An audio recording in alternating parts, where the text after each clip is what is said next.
Hello, and welcome to this edition of Mornings. I'm Angela Tessitore. And I'm Sophia Hughes. The chamber singers were chosen to sing at the American Choir Directors Association National Conference in Kansas City, Missouri.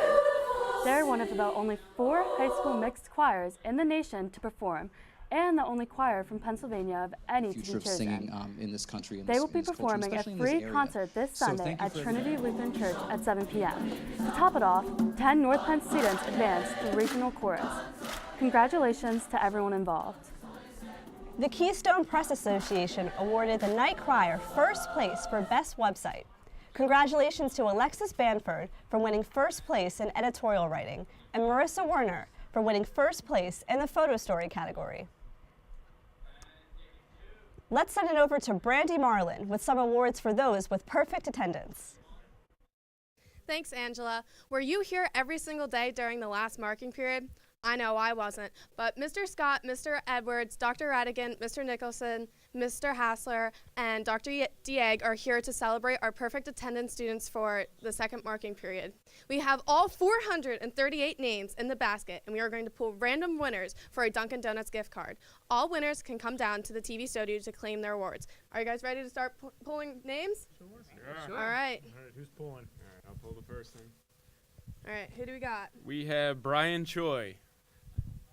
All right. I can't really reach. David Fox. Jalen Concord. Joshua Daniel. Jordan Smith. Michael Lee. Rachel Lowry. Do we have any more? Couple more. Let's see. Ved Patel. And the last one, Emma Grattan. Congratulations, guys. Make sure you head down to the TV studio to get your award.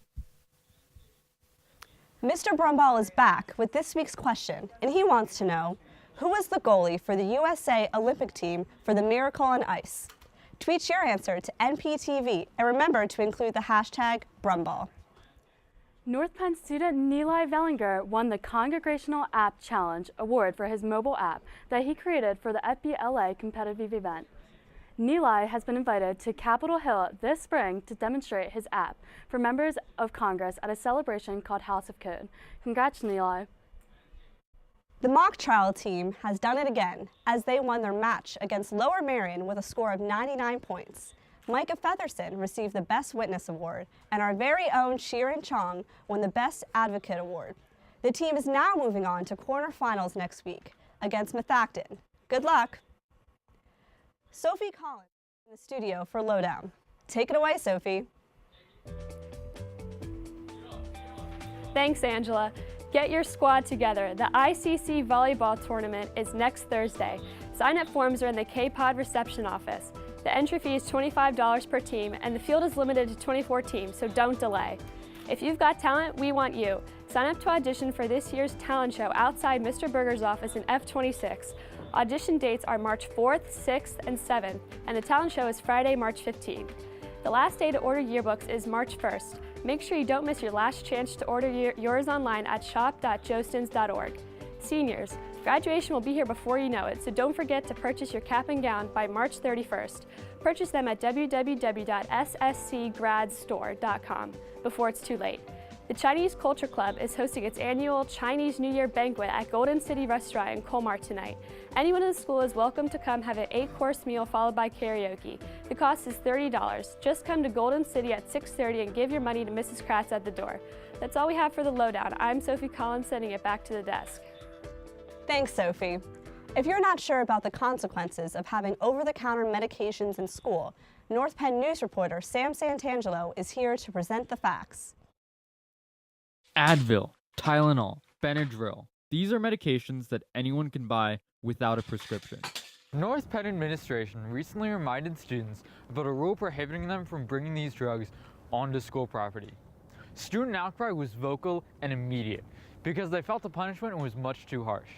Any student caught with these drugs will receive an out-of-school suspension. It can go anywhere from 5 to 10 depending on if it's a first offense, if it's happened before. It's considered a drug. 10 days?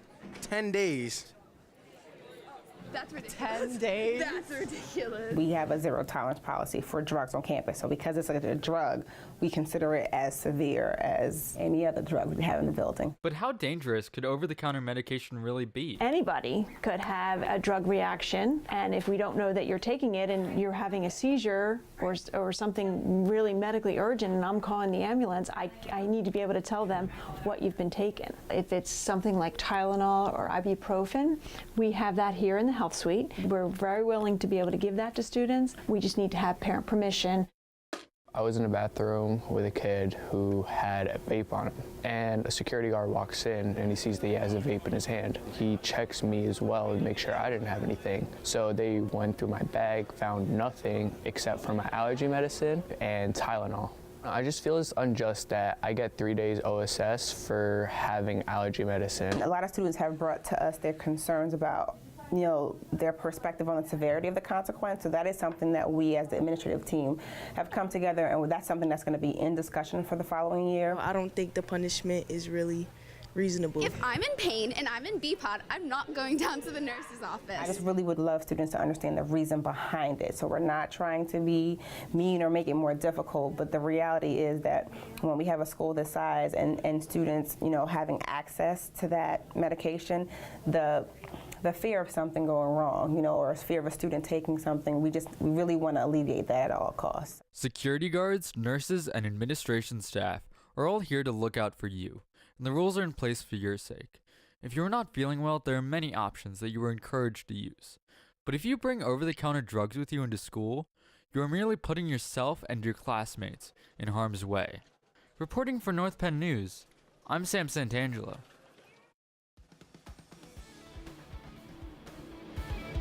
This week, we have Eric Jessberger to give you your sports update. How are you doing this morning, Eric? Thanks, Angela and Sophia. I'm doing great this morning. Hopefully you guys are too. Playoffs began for the winter sports season, so let's get right into this week's sports update. We start off in the pool as the swimming and diving teams both won their conference championships. The boys basketball team, ranked 24th, fell short to 9th-ranked Shellham, 60-49, concluding their playoffs and season. The girls basketball team, ranked 20th, had a similar story as they were eliminated from postseason contention after falling to 13th-ranked Haverford, 51-36. The Knights ice hockey squad fell short in a back-and-forth contest with the Bucks from CB West last night in a final score of 8-7. The Knights now prepare for a playoff starting Monday night at Hatfield Ice. Looking at what else is upcoming on the sports schedule, individuals on the wrestling squad will compete in the District 1 East tournament for a shot to go to states, and the boys and girls track teams catch a bus for meets at Penn State, both with shots at a state title. That's all I have for this week's sports update. Good luck to those competing for a state title this weekend. And now, let's send it back to the desk. Thanks, Eric. As if you haven't heard enough weird noises in the hallways already, we asked North Penn students to give us their best animal noises on this week's edition of Question of the Week. But behind closed doors, I'm a fool for your love. I can speak whale. Ooh. Meow. Roar, I'm a dinosaur. Hey. Bark. Oink, oink. Ruff. Rar.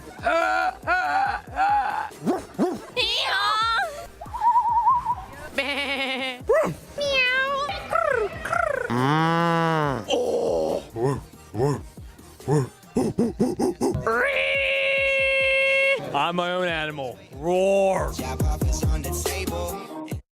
Now we're going to send it to Mr. Monero, who's here with representatives from the Thespian Troupe 5464 to talk about tonight's BCEFA Gala. What a bunch of animals they were, huh?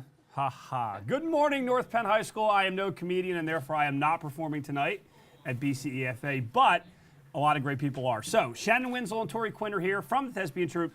Tell us all about Broadway Cares Equity Fights AIDS tonight here at North Penn. Tonight, it's a talent show kind of thing to start off raising money. We have a bunch of different acts from acting to singing to dance, and throughout the night we'll be keeping a tally of how much money is raised, and in the middle we'll have a minute to give it. Okay, so if that sounds interesting to us, and it does sound like a lot of great stuff, When is it? When does it start? Do we have to pay? What are the specifics? So it starts at 7 for coffee house performances, and then at 7:30 we have main stage performances. You don't have to pay anything, but a $5 donation is suggested. Okay.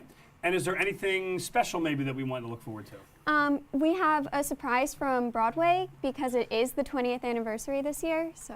Who started that here at North Penn? Ryan Williams. What year, do you know? 1999. Yeah. Okay, the late 90s. Those were good times, let me tell you. All right, so BCEFA tonight here at North Penn High School. I have one announcement I promised I would read. This is completely unrelated to BCEFA.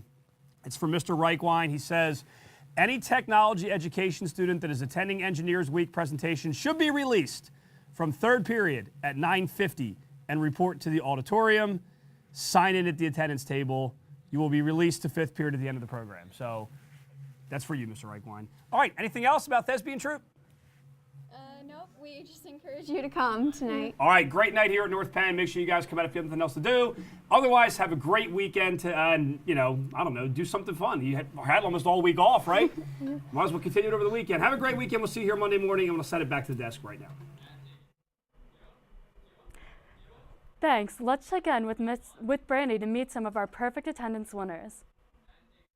Thanks, Sophia. Here are some of our winners from the perfect attendance for the second market period. They all will be getting a Dunkin' Donuts gift card, so here you guys go. And you guys get a free drink. And make sure you guys try for perfect attendance in the third marking period so you guys can win a prize too. Sending it back to the desk, I'm Brandy Marlin. Did you tweet your answer to the Brunball Challenge? Let's check in with Mr. Brunball for the answer. Hey, the answer you've all been waiting for. The goalie for the United States Olympic hockey team that pulled off one of the biggest upsets in Olympic history was Jim Craig, who that day had many remarkable and amazing saves over the much highly regarded Soviet Army team playing for the Olympic semifinal championship. Later, the United States went on to beat Finland for the gold. Bet you didn't know that? Now you do. Thanks for playing this week's Brunball Challenge. The winner of the Brunball Challenge is Ryan Green. That's all we have for this edition of Mornings. I'm Angela Tessitore. And I'm Sophia Hughes. On behalf of North Penn Television, we would like to thank all the people who keep the parking lots clear so we can make it to school safely. Have a good weekend, North Penn.